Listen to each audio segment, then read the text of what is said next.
अगला वर्ड बच्चे हम लोग के सामने है फैटल। देखिए जी, फैटल एक बहुत ही कॉमन वर्ड है, यूजुअली बच्चों को पता होता है। फैटल का मतलब होता है बच्चे घातक, या हम इसको अगर इंग्लिश में अगर इसकी मीनिंग की बात करें तो कॉजिंग डेथ। ठीक है, कॉजिंग डेथ मतलब अगर कोई भी ऐसी चीज़ है जो किसी के मौत का कारण बनती है, चाहे वो कोई एक्सीडेंट हो, चाहे वो कोई डिजीज़ हो, चाहे कोई इलनेस हो, राइट, तो हम उसे बोलते हैं बच्चे फैटल। फैटल मतलब हिंदी में घातक हो गया, और इंग्लिश में बोलें तो कॉजिंग डेथ। कॉजिंग डेथ का मतलब कोई भी चीज़ जो इंसान की मौत का कारण बनती है। और इसका जो फैटल का बेटा सिमिलर वर्ड है that is deadly. Similar word का मतलब हो गया बच्चे सिनोनिम्स। जब भी मैं सिमिलर वर्ड की बात करता हूँ तो आपको ऐसा देखो, कुछ बच्चे ऐसे रटते हैं कि भाई हमने बोल दिया फैटल का सिनोनिम होगा डेडली, तो रटेंगे फैटल मतलब डेडली, फैटल का सिनोनिम डेडली। नहीं, चाहे आप डेडली बोलें चाहे आप फैटल बोलें, both have the same meaning. Similar words का मतलब यही होता है बच्चे कि both have the same meanings. इसका भी मतलब होता है घातक और डेडली का भी मतलब होता है घातक। ठीक है, लेकिन बात यही खत्म नहीं होती है। कुछ ऐसी भी वर्ड्स हैं जो आपका एग्जामिनेशन, जो इनके सिमिलर वर्ड्स हैं, जो इनके सिनोनिम्स हैं, जो आपका एग्जामिनेशन काफ़ी क्वेश्चंस इनसे पूछता है, तो बच्चे उसको भी ध्यान में रखना आपको बहुत इंपॉर्टेंट है। देखिए मैं यहाँ पे एक एक करके लिखता हूँ, ध्यान दीजिएगा। इसके कुछ सिमिलर वर्ड्स और हैं, कुछ सिनोनिम्स और हैं। जैसे कुछ पहले मैं ईजी से शुरू करूँगा। एक वर्ड है बच्चे हमारा मोर्टल। ठीक है, एक एक करके मैं समझाऊंगा, पहले मुझे लिख देने दीजिए। ठीक है, मोर्टल की बात करें, अगर हम बच्चे यहाँ पे बात करें लेथल की, ठीक है, यहाँ पे एक वर्ड है आपका बेलफुल। ठीक है, इसके साथ बच्चे अगर हम बात करें, हमारा वर्ड है डिस्ट्रक्टिव, विरुलेंट, मैलिग्नेंट। बच्चे देखो बड़ा प्यारा सा वर्ड है, पूछा जाता है, थोड़ा सा डिफिकल्ट है। उसके साथ एक वर्ड है कैलामिटस। देखिए अगर कोई भी बच्चा इसे कहीं भी पढ़ रहा है तो आपने इसका स्क्रीनशॉट ले लिया करो, और मैं तो आपसे ये रिक्वेस्ट करूंगा बच्चे, आप स्क्रीनशॉट से बेहतर है ना कि आप इसका नोट्स बनाओ, लेकिन फिर भी आप एक बार स्क्रीनशॉट ले लो। मैं इसलिए बोर्ड से हट जाता हूँ। तो बच्चे ध्यान दीजिए, आप यहाँ पे देखिए मैंने क्या क्या लिखा हुआ है कि अगर ये चाहे आप मोर्टल बोलोगे तो भी मतलब यही है, फैटल है। लेथल बोलोगे, बेलफुल बोलोगे, डिस्ट्रक्टिव, वेरुलेंट, मैलिग्नेंट, कैलामिटस, सब यही है। ठीक है, अच्छा जी, लेकिन बच्चे यहाँ पे पहले मैं उन चीज़ों को आपको थोड़ा सा चाहूँगा कि आप फोकस करें और उनको याद करें जो थोड़ा सा डिफिकल्ट है। जैसे कैलामिटस, बहुत बच्चों को नहीं पता होता भाई कैलामिटस का मतलब होता है फैटल यानी घातक। ठीक है, अगर मैं बात करूँ बच्चे विरुलेंट, जैसे हम बोलते हैं ना अ विरुलेंट डिजीज। अ विरुलेंट डिजीज का मतलब बच्चे डेडली डिजीज, ऐसा रोग, ऐसी बीमारी जो बहुत ही घातक हो।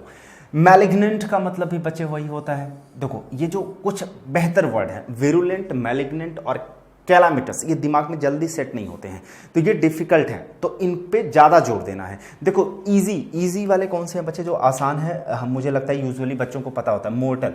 अब जैसे कुछ बच्चों को लगेगा कि भाई मोर्टल कैसे हो सकता है, मोर्टल कैसे हो सकता है, ये आप घातक बोल रहे हो, ये मोर्टल। बच्चे मोर्टल की अगर मीनिंग देखी जाए तो मोर्टल का मतलब होता है कोई एक ऐसा पर्सन, मतलब जो नॉट लिविंग फॉरएवर, जो मतलब हमेशा जीवित नहीं रहेगा। ठीक है, एक न एक दिन मरेगा।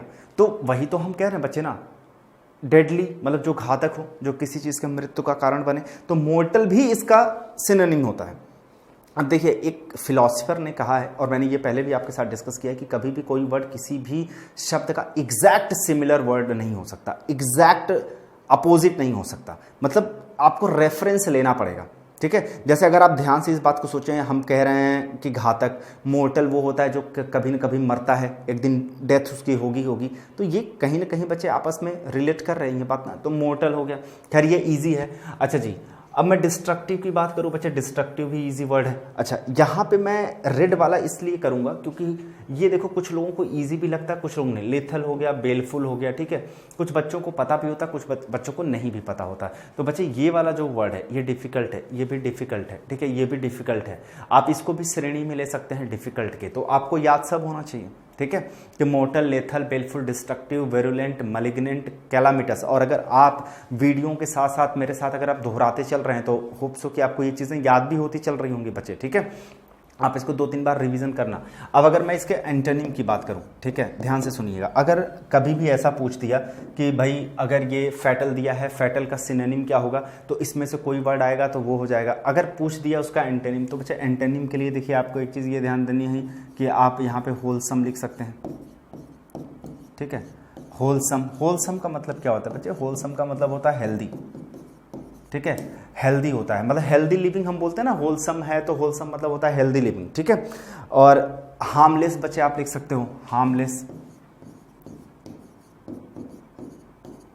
तो ये चीज़ आप यहाँ पे ध्यान दीजिएगा, ठीक है। ये हार्मलेस आपका हो गया, ईजी है बच्चे। होलसम मतलब हेल्दी, क्योंकि हम बात यहाँ पे किसकी कर रहे हैं, हम बात यहाँ पे कर रहे हैं डेडली, तो डेडली का अपोजिट वर्ड हो गया, क्लियर। अच्छा, लेकिन एक छोटी सी बात बच्चे मैं आपके साथ और डिस्कस कर लेता हूँ साथ ही साथ। मान लीजिए ये तो भाई अगर फैटल का सिनोनिम पूछा ये बता दोगे, फैटल का एंटोनिम पूछा तो ये बता दोगे, लेकिन कभी ऐसे ही आ गया जैसे होलसम है, होलसम का सिनोनिम क्या हो जाएगा, हार्मलेस हो जाएगा, ठीक है। तो ऐसे भी देख सकते हो, जैसे ये सब आपस में सिनोनिम्स हैं, यहाँ पे ये भले इसका एंटोनिम है लेकिन ये दोनों आपस में तो सिनोनिम है ना। तो हमें देखो हर तरीके से वर्ड सीखने को मिल रहे हैं, ठीक है। जैसे आ जाते हैं नेक्स्ट पे, डॉलफुल। डॉलफुल का मतलब होता है बच्चे, करें हिंदी में बात करें उदास होता है, और इंग्लिश में अगर इसकी हम मीनिंग की बात करें तो एक्सप्रेसिंग सॉरो, यानी सॉरो का मतलब क्या होता है बच्चे, सॉरो का मतलब होता है सैडनेस, सैडनेस यानी दुख, ठीक है। अब मॉर्नफुल वही है, सिमिलर वर्ड ही है। तो अगर हम इसकी बात करें, इसके सिनोनिम्स की बात करें तो बच्चे ध्यान दीजिएगा, एक तो वर्ड देखिए आपके सामने लिखा हुआ है मॉर्नफुल, ठीक है, ये वर्ड भी पूछा जाता है। उसके साथ अगर हम लोग बात करें बच्चे, एक ईजी वर्ड देखिए आपके सामने और लिखा हुआ है, दैट इज सॉरो। सॉरो बड़ा आसान वर्ड है, आपको पता होगा, ठीक है। अच्छा जी, ये तो खैर मुझे लिखना नहीं चाहिए लेकिन फिर भी मैं लिख दे रहा हूँ, सैडनेस हो गया, ठीक है, ये आपका वर्ड हो गया। अच्छा, उसके बाद बच्चे अब आते हैं थोड़ा सा कुछ अच्छे वर्ड लिखने की कोशिश करते हैं, जैसे ग्लूमी आपका वर्ड है, ठीक है। डिजेक्टेड, डिजेक्टेड वर्ड है बच्चा। डिसमल, डिसमल भी अच्छा वर्ड है, ठीक है। उसके साथ एक वर्ड बच्चे बड़ा प्यारा है,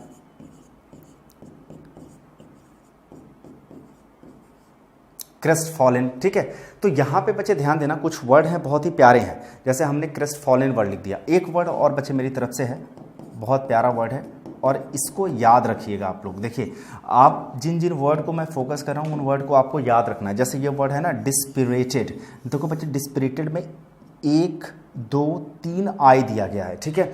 और ये मिस स्पेल्ट में भी आपसे पूछा जा सकता है, क्योंकि जो ये शब्द होते हैं ना, इन शब्दों के बहुत सारे बच्चों को स्पेलिंग नहीं पता होती, तो ये क्या करते हैं एग्जामिनर मिस स्पेल्ट में भी ला करके दे देते हैं, वहाँ बच्चा कंफ्यूज हो जाता है। तो डिस्पिरेटेड वर्ड ध्यान रखिएगा बच्चे, डिस्पिरेटेड का मतलब दुख ही होता है, मतलब उदासी होती है, ठीक है, मॉर्नफुल ही होता है। और ये देखिए क्रेस्ट फॉलन, ये भी वर्ड बहुत ही प्यारा है, इसको भी आपको ध्यान रखना है, ठीक है। उसके बाद अगर मैं बच्चे बात करूं, ग्लूमी वर्ड यूजुअली बच्चों को पता होता है। अगर मैं इसमें आसान शब्दों की बात करूं कि जो सबको पता ही पता होगा, एक ये हो गया आपका, ठीक है, सॉरो हो गया आपका, ठीक है। सैडनेस तो भाई बच्चे को पता होता है, ठीक है। ये वाली जो हम कैटेगरी रखेंगे ना बच्चे, ये कुछ लोगों को पता होता है, कुछ लोगों को नहीं पता होता है, ठीक है। अब जैसे आपका क्या हो गया, डिजेक्टेड हो गया, ठीक है, डिसमल हो गया। लेकिन ये जो मेरी तरफ से 2 वर्ड आपको दिए गए हैं, क्रेस्ट फॉलन और ये जो आपका वर्ड है डिस्पिरेटेड, ये बच्चे बहुत ही प्यारा वर्ड है, ठीक है। उसके बाद अगर हम लोग बात करते हैं नेक्स्ट, देखिए एंटेनिम की, बच्चे इनके एंटेनिम भी आपको ध्यान रखना है। इसका एंटेनिम मैं यहाँ पे लिखता हूँ। इसके अपोजिट वर्ड की हम लोग बात करें तो देखिए इसका अपोजिट वर्ड क्या क्या है आपके सामने।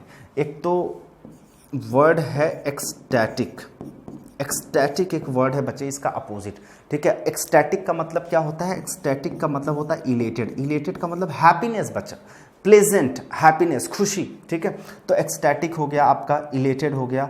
एक वर्ड है ग्लीफुल, ध्यान दीजिएगा, ग्लीफुल वर्ड है, बहुत प्यारा वर्ड है।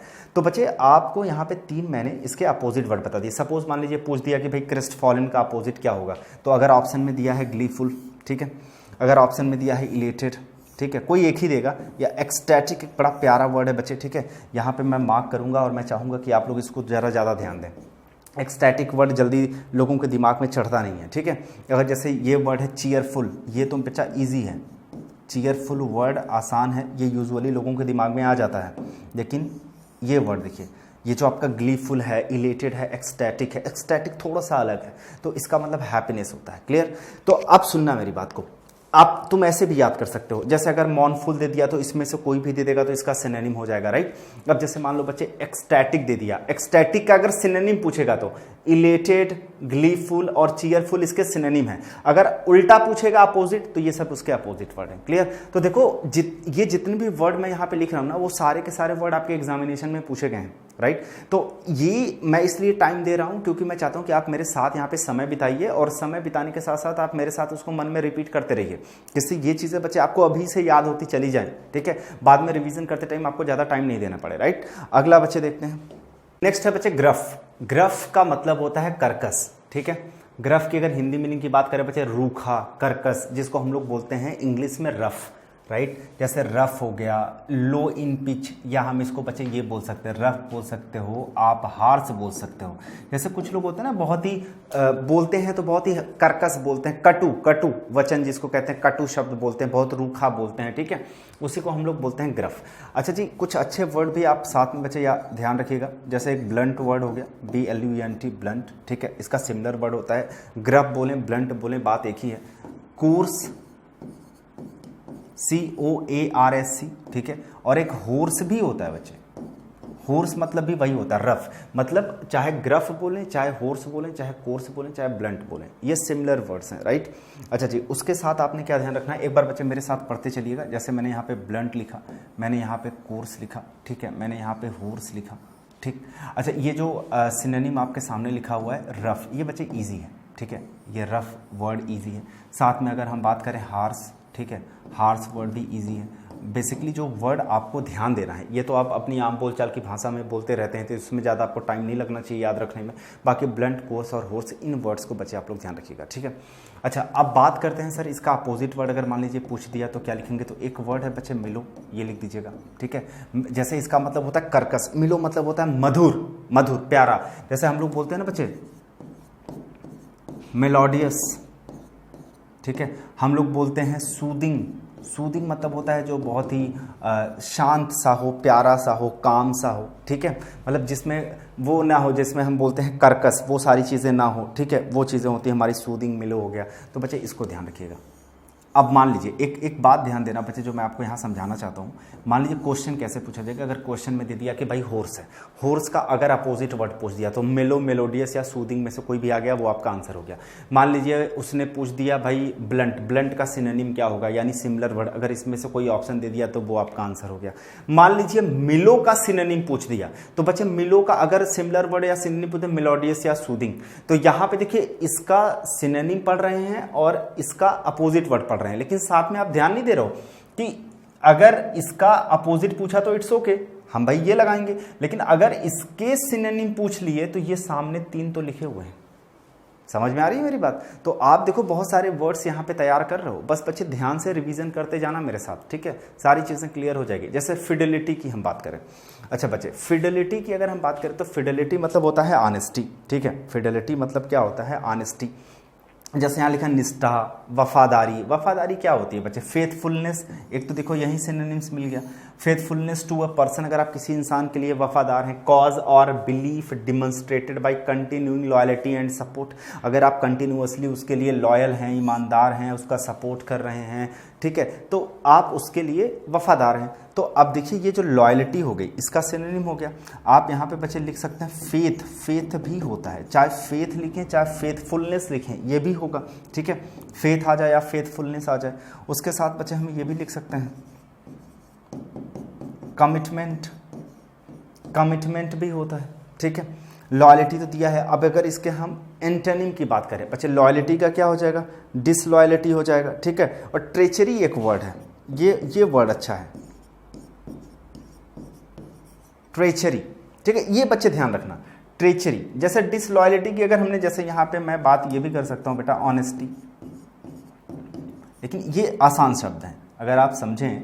ऑनेस्टी तो खैर सबको पता है, लॉयल्टी की बात करूँ बच्चे सबको पता है, फेथ पता ही है, कमिटमेंट, आप कहोगे कमिटमेंट क्या है बच्चे, जैसे देखिए अगर हम कमिटमेंट किससे करते हैं, वादा किससे करते हैं, कोई हम किसी को वर्ड यानी वचन किसको देते हैं, जिसको हम मानते हैं, जिसके लिए हम ईमानदार होते हैं, जिसके लिए हम वफादार होते हैं, तो ये कमिटमेंट, ऑनेस्टी, फेथ और लॉयल्टी, फिडेलिटी हो गया, क्लियर। अच्छा जी, ये ट्रेचरी वर्ड बच्चे इसका एंटोनिम है, ठीक है। अगर कभी पूछ दिया लॉयल्टी का भाई अपोजिट वर्ड क्या होगा, तो बच्चे ध्यान देना ट्रेचरी होगा, ठीक है।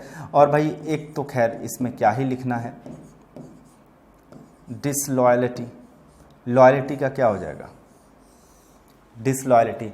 ऑनेस्टी है तो बच्चा डिसऑनेस्टी हो जाएगा, डन। तो क्लियर हो गई ये बात। यहाँ पे एक जो बढ़िया वर्ड मुझे लग रहा है, ये बच्चों को ध्यान रखने की ज़रूरत है, ठीक है, बाकी तो पता ही होता है। अगला है बच्चा, नेक्स्ट है बच्चे इनफेक्टुअस। देखिए इनफेक्टुअस का मतलब होता है अनावश्यक, इन हिंदी में बोलें तो अनावश्यक, और अगर इसको बच्चे आप इंग्लिश में बोलना चाहो तो फ्रूटलेस हो गया, अनप्रॉफिटेबल हो गया, ठीक है। अब सिनोनिम्स की बात करें, अगर इनके सिमिलर वर्ड्स की बात करें तो देखिए दो तो आपके सामने लिखा हुआ है। एक तो यहाँ पे फ्रूटलेस आपने लिखा हुआ है, ठीक है। फ्रूटलेस मतलब हो गया बच्चे जो चीज़ बेकार की है, जिसकी कोई आवश्यकता नहीं है, अनप्रॉफिटेबल हो गया। उसी तरीके से एक ये हो गया, दूसरा ये हो गया, ठीक है। तीसरा बच्चे मैं आपके सामने लिख देता हूँ अनप्रोडक्टिव, ठीक है। अगर जाहिर सी बात है अगर कोई चीज़ बच्चे फ्रूटलेस है तो वो क्या है, अनप्रोडक्टिव है, ठीक है। आप एक और लिख सकते हो इनइफेक्टिव, बस इतना काफ़ी है, ठीक है। जिन वर्ड्स के आपको ज़्यादा से ज़्यादा सिमिलर वर्ड्स की रिक्वायरमेंट होगी, एग्जामिनेशन ने पूछा होगा तो मैं उसको लिखूंगा, लेकिन जहाँ पे जितनी ज़रूरत है बच्चे उतना ही लिखा जाएगा। जैसे यहाँ पे इतना ही काफ़ी। इनफ्रक्चुअस की बात करें तो ये हो गया हमारा fruitless, unprofitable, unproductive, ineffective, right. अब अगर हम बात करें बच्चे इसके एंटोनिम की, ये तो सिनोनिम्स हो गया। अगर इसके एंटोनिम में बस आप एक चीज़ लिख लीजिए, प्रोडक्टिव। आप लिखना चाहें तो बच्चे आप फ्रूटफुल भी लिख सकते हैं, ठीक है। फ्रूटफुल हो गया, प्रोडक्टिव हो गया, ये तो उसके सिनोनिम हो गए, और ये क्या हो गया, इसके अपोजिट वर्ड हो गए। अगर वो अनावश्यक है तो ये आवश्यक हो जाएगा। क्लियर। जैसे नेक्स्ट क्या बच्चे, गार्निश। गार्निश का मतलब होता है किसी चीज को अलंकृत करना। अलंकृत करने का मतलब हो गया उसको डेकोरेट करना। तो जैसे अगर मैं डेकोरेट करने की बात करूं, किसी चीज को सजाना, ठीक है। जैसे बच्चे देखो डेकोरेट एक आपका हो गया, ठीक है। डेकोरेट के बाद ये वर्ड बड़ा प्यारा है, इसको आप लिख लीजिएगा इम्बेलिश। उसके साथ बच्चे आप यहाँ पे लिखेंगे ऑर्नामेंट, ठीक है। तो ये यहाँ पे ध्यान देना है आपको। 3 वर्ड यही इंपॉर्टेंट हैं, यही आप यहाँ पे याद रख लीजिएगा। एक तो डेकोरेट जो यूजुअली बच्चों को पता ही होता है, ये वर्ड प्यारा है बच्चे इम्बेलिश, ठीक है। इम्बेलिश वर्ड ध्यान रखना। उसके साथ ऑर्नामेंट, इनका मतलब होता है किसी चीज़ को सजाना, ठीक है। तो इम्बेलिश हो गया, ऑर्नामेंट हो गया, डेकोरेट हो गया। अब बात आती है कि सर अगर हम इसके एंटोनिम की बात करें, ठीक है। तो बच्चे अगर हम इसके एंटोनिम की बात करें तो इसका एंटोनिम क्या हो जाएगा, ब्लेमिश और डिफेसमेंट। ब्लेमिश यहाँ लिख लीजिएगा, ब्लेमिश, डिफेसमेंट, ठीक है। अब देखो जी, डिफेसमेंट होता है बच्चे किसी चीज़ को खराब करना, ठीक है। किसी चीज़ को एक तरीके से बदनाम करना, बेकार करना, खराब करना। तो यहाँ पे डेकोरेट था, एम्बेलिश था, ऑर्नामेंट था। एक हमारे पास अडॉर्न वर्ड यहाँ पे बच्चे आप ऐड कर लीजिएगा, ठीक है, अडॉर्न। और मैं आपसे यही रिक्वेस्ट करूंगा, या तो आप इसका स्क्रीनशॉट ले लें या इसी तरीके से आप बिल्कुल नोट्स बनाएं। अगर इसी तरीके से नोट्स बनाओगे किसी तरह की कोई दिक्कत नहीं होगी। तो बच्चे गार्निश का मतलब हो गया किसी चीज़ को सजाना, किसी चीज़ को डेकोरेट करना। तो डेकोरेट है, अडॉर्न है, एम्बेलिश है, ऑर्नामेंट है, अडॉर्न है, ठीक है। तो ये और ब्लेमिश वर्ड ध्यान देना है, डिफेसमेंट ध्यान देना है, ये इसके एंटोनिम है। मैं यहाँ लिख भी देता हूँ, बाकी मैं बोल दे रहा हूँ, इसको ध्यान देना। ये इसके बच्चा अपोजिट वर्ड है, और ये जो चीज़ें लिखी गई हैं ये इसके सिनोनिम्स हैं, यानी ये इसके सिमिलर वर्ड्स हैं। क्लियर हो गई बात। अगला देखिए आपके सामने क्या है, मेंटोर। बच्चे मेंटोर का मतलब क्या होता है, अनएक्सपीरियंस्ड एंड ट्रस्टेड एडवाइजर, मतलब गाइड जो आपको करता हो। जैसे मेंटोर का मतलब कोच आपका हो गया, जैसे मेंटोर मतलब हो गया आपका कोच, ठीक है। मेंटोर मतलब हो गया बच्चा आपका ट्रेनर, ये इसके सिनोनिम है। और एक वहां पे जो लिखा हुआ है गाइड, तो आप इसको ध्यान दीजिएगा, तो ये आपका ट्रेनर हो गया, ठीक है बच्चे, कोच, और ध्यान देना बच्चे गाइड। ये इसके सिमिलर वर्ड्स होते हैं, चाहे आप मेंटोर बोलें, चाहे गाइड बोलें, चाहे कोच बोलें, चाहे ट्रेनर बोलें, ये इसके सिनोनिम्स हैं। क्लियर हुई बात। अब अगर बच्चे हम इसके एंटोनिम की बात करें, मेंटोर के अगर हम एंटोनिम की बात करें तो क्या हो जाएगा, प्यूपिल, ठीक है। बस एक ही लिखिएगा, ज़्यादा इसका पूछा नहीं जाता। प्यूपिल मतलब ये टीचर है, ट्रेनर है, तो शिष्य हो जाएगा। इसका अपोजिट बच्चे शिष्य हो जाएगा, ठीक है। तो PUPI ये L है, प्यूपिल। अब यहाँ सुपरस्टिशियस, देखो सुपरस्टिशियस मतलब सबको पता है कि अंधविश्वास होता है। जैसे हैविंग और showing a belief in superstitions, a widely held but irrational belief in supernatural influences, especially as leading to good or bad luck, are practiced based on such a belief. Irrational, ठीक है। इतना लंबा चौड़ा आपको पढ़ने की जरूरत नहीं है। मैं आपको बिल्कुल सजेस्ट नहीं करूंगा कि आप यहाँ से लेकर के यहाँ तक पढ़ें, इसको छोड़ दीजिए। अब बस इतना समझिए कि जो सुपरस्टिशियस लिखा है इसका मतलब अंधविश्वासी होता है। अगर बच्चे अंधविश्वासी का मतलब मैं ये कहना चाहता हूँ, इलूजरी हम जिसको बोलते हैं, इलूजन वर्ड आपने सुना होगा ना बच्चे। तो ये इलूजरी वर्ड जो बना है ना वो इलूजन से बना है। इलूजन का मतलब क्या होता है, भ्रम। इलूजन का मतलब होता है भ्रम। बहुत सारे ऐसे लोग होते हैं ना, अंधविश्वास मतलब ना उसके बारे में उनको प्रैक्टिकल कोई इन्फॉर्मेशन होती है, ना किसी तरह का प्रैक्टिकल वो एनालाइज करते हैं, ठीक है। कुछ नहीं, बस उनको विश्वास है कि धर्म के ऊपर या किसी चीज़ के ऊपर वो अंधा विश्वास करते हैं, तो इल्यूजरी हो गया। अच्छा, एक वर्ड हम बच्चे यहाँ पे और दे सकते हैं, मिथिकल। ठीक है, होता ना मिथ, कुछ लोगों को मिथ होती है किसी चीज़ की, मिथ्या जिसको हम लोग बोलते हैं, मिथ्या भ्रम, मिथिकल हो गया, इल्यूजरी हो गया, तो बच्चे इसको ध्यान रखना। और ये जो वर्ड है इरेशनल, ये भी अच्छा वर्ड है, इसको भी साथ में आप लोग लिख लीजिएगा। तो यहाँ अगर हम बच्चे सिनोनिम्स की बात करें, ठीक है, तो आपका क्या हो गया, इल्यूजरी, यहाँ क्या हो गया, मिथिकल, ये क्या हो गया बच्चे आपका, इरेशनल। ठीक है, मतलब सुपरस्टिशियस, मतलब अंधविश्वास, जिसको हम हिंदी में बच्चे एक नाम और दे सकते हैं, वहमी, जिनको वहम होता है ना किसी चीज़ का, वो हम बोलते हैं। अब अगर मैं इसके एंटोनिम की बात करूं, यानी अगर मैं बच्चे इसके अपोजिट वर्ड की बात करूं, तो ये हो गया हमारा फैक्ट। ठीक है, ये हो जाएगा हमारा क्या, रियलिटी। तो यहां पे देखिएगा, ये फैक्ट की हम बात करते हैं या रियलिटी हम बोलते हैं, तो ये इसका अपोजिट वर्ड है। बाकी अगर हम भ्रम की बात करते हैं, मिथिकल, इरेशनल, ये सब क्या है बच्चे, इसके सिनोनिम्स हैं, इसके सिमिलर वर्ड्स हैं। राइट, नेक्स्ट देखिए बच्चे क्या है, नेक्स्ट लिखा है बच्चे रेवेज। देखिए रेवेज का मतलब होता है किसी चीज को तहस नहस कर देना। राइट, तहस नहस करने का मतलब बच्चे डिमोलिश कर देना उसे। जैसा यहाँ लिखा है कि इसकी हिंदी मीनिंग, रेवेज का मतलब होता है बच्चे तहस नहस करना, cause severe and extensive damage to, या you can say the destructive effect of something. Right, तो ये हो गई इसकी हिंदी मीनिंग, ये हो गई इसकी इंग्लिश मीनिंग। ठीक है, तो खैर ये बातें याद करने के लिए नहीं होती, ये बात समझने के लिए होती है। बस यहाँ पे आपको बच्चे ये समझना है कि रेवेज का मतलब होता है तहस नहस करना, जिसका सिमिलर वर्ड होता है डिमोलिश। ठीक है, साथ में अगर बच्चे हम ये लिखना चाहें डिस्ट्रक्टिव वर्ड, ये भी हम लिख सकते हैं डिस्ट्रक्टिव,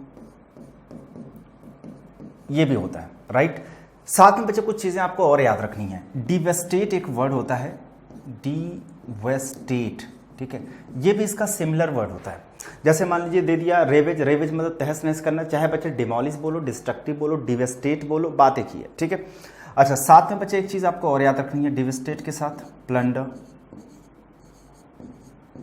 प्लंडर मतलब भी क्या होता है बच्चे, प्लंडर भी मतलब होता है तहस नहस करना। राइट, अब यहाँ पे आपने क्या देखा कि एक वर्ड है प्लंडर, एक वर्ड है बच्चे डिवेस्टेट, इसको आपने ध्यान रखना है। क्योंकि अगर मैं बच्चे बात करूँ डिमोलिश वर्ड की, और अगर मैं साथ में बात करूँ आपसे डिस्ट्रक्टिव वर्ड की, ये वर्ड आसान होते हैं, ये यूजुअली बच्चों को पता होता है कि भाई डिस्ट्रक्टिव और डिमोलिश का मतलब होता है तहस नहस करना।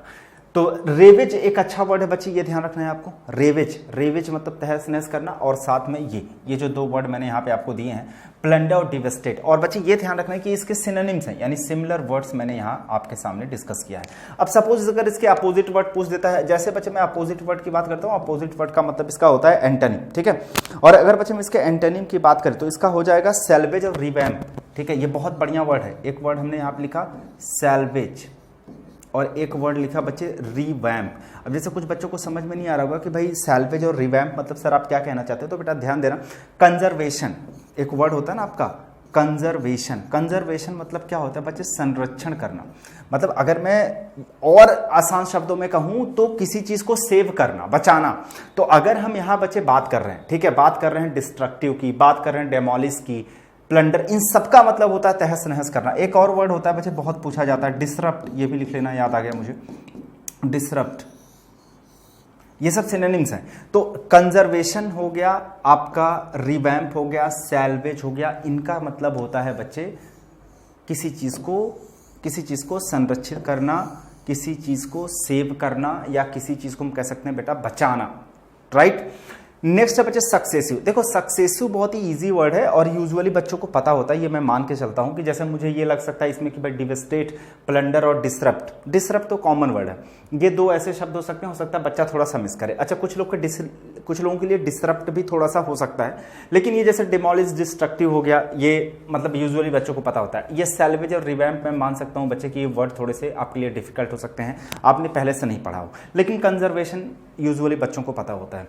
तो जो वर्ड आप अपने हिसाब से भी देखना कि आपको लगता है आपके लिए बहुत नया है या ये बहुत ही कॉमन वर्ड नहीं है आपके लिए, तो उसको बहुत अच्छे से पढ़िएगा और याद रखिएगा। ठीक है बच्चे, सक्सेसिव की बात करें, लेकिन सक्सेसिव तो खैर मुझे इतना आइडिया है कि सारे बच्चों को पता होगा। सक्सेसिव मतलब होता है बच्चे ना कि फॉलोइंग वन एनदर, मतलब happening one after the other, without any break, जो बिना ब्रेक के एक के बाद दूसरा, दूसरे के बाद तीसरा, तीसरे के बाद चौथा घटित होता रहता है, उसे बच्चे हम सक्सेसिव कहते हैं। ठीक है, फिर से सुनना मेरी बात को बेटा। सक्सेसिव क्या होता है?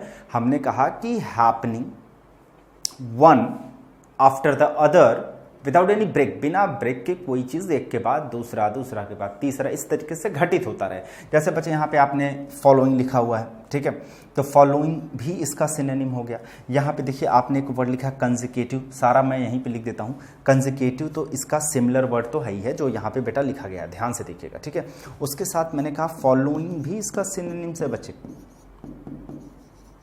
फॉलोइंग, ठीक है, फॉलोइंग वर्ड भी इसका सिनोनिम्स है। साथ में एक वर्ड है बच्चे सक्सीडिंग, सक्सीडिंग भी इसका सिनोनिम है। तो बच्चे इसको आप ध्यान रखिएगा। ठीक है, यहां पे जो मैंने आपके सामने ये सिमिलर वर्ड्स बच्चे हमने लिखे हैं, इसके ये सब के सब क्या है? Similar word. एक तो कंसेक्यूटिव है बच्चे, ध्यान रखना, फॉलोइंग है, ठीक है, ये ध्यान रखना, और हमने यहां पे क्या लिखा बच्चे? सक्सीडिंग। ठीक है, क्लियर हो गया?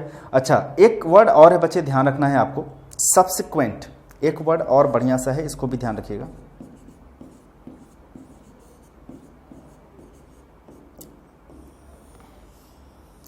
सब्सिक्वेंट। ठीक है, अब अगर आप मेरी तरफ से पूछना चाहेंगे कि सर आपको क्या लग रहा है कि हम लोग को किस पे ज़्यादा फोकस करना चाहिए, अगर बच्चे देखो कंसेक्यूटिव वर्ड की बात करें, आप मैथमेटिक्स वगैरह पढ़ते हैं तो आप बहुत ही फ्रिक्वेंटली इसके बारे में सुन लेते होंगे, कंसेक्यूटिव। ठीक है, सक्सेसिव भी आप सुन लेते होंगे।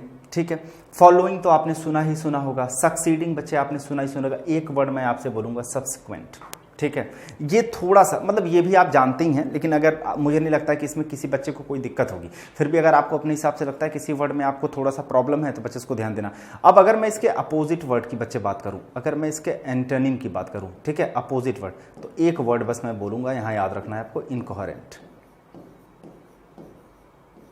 ठीक है, एक वर्ड इरेशनल भी होता है, लेकिन ये उसके बड़े दूर का सिनोनिम्स है, तो सॉरी इसके दूर का है। ठीक है, इनकोहेरेंट के साथ आप लिख सकते हैं, यहाँ पे मैंने कहा कि इरेशनल, लेकिन वो लिखने की खैर जरूरत नहीं है बच्चे। ठीक है, इनकोहेरेंट एक वर्ड काफ़ी है। मैं हट जाता हूँ, आप इसको स्क्रीनशॉट वगैरह आप ले लीजिएगा। ठीक है, लेकिन मैं आपसे यही बोलूँगा कि आप लोग स्क्रीनशॉट के बजाय अगर बच्चे आप लोग प्रेफर करेंगे कि नोट्स बनाना, वो मैं आपको ज़्यादा प्रेफर करूँगा। नोट्स बनाने के पीछे मेरा ये होता है, जैसे स्क्रीनशॉट लेने के बाद हम उसको देखते नहीं हैं, फ़ोन में होता है, बट एक नोट्स अगर हम बना लेते हैं ना, तो मतलब स्क्रीनशॉट लेके नोट्स बना लेना, ये मेरा कहने का मतलब है। ठीक है, या साथ में वीडियो के बना लेना, या स्क्रीनशॉट के साथ एक नोट्स बना लेना अपना, कि बार बार तुम्हें रिवीजन करने में वो मदद करेगी। राइट बच्चे?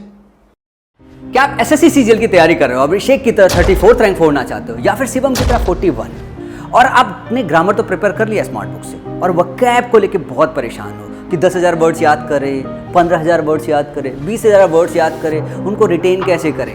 यार देखो, तैयारी तो सब कर लेते हैं, तैयार तो 4-4, 6-6 किताब कर लेते हैं, पर कितने समय में तैयार कर रहे हो? साल भर में, 2 साल में, या फिर 4 साल में? ट्राई करें वोकैब प्लानर। ये सिर्फ आपकी वोकैब ना 90 डेज में प्रिपेयर कराएगा, और पूरे के पूरे 9,000 इंपॉर्टेंट वर्ड्स 90 डेज के सिस्टमेटिक प्लान में डाला गया है। तो देर मत कीजिए, सिर्फ और सिर्फ इस बुक का इस्तेमाल कीजिए, जिससे आपके सारे वोकैब की प्रॉब्लम सिर्फ सॉल्व होगी 90 डेज के अंदर।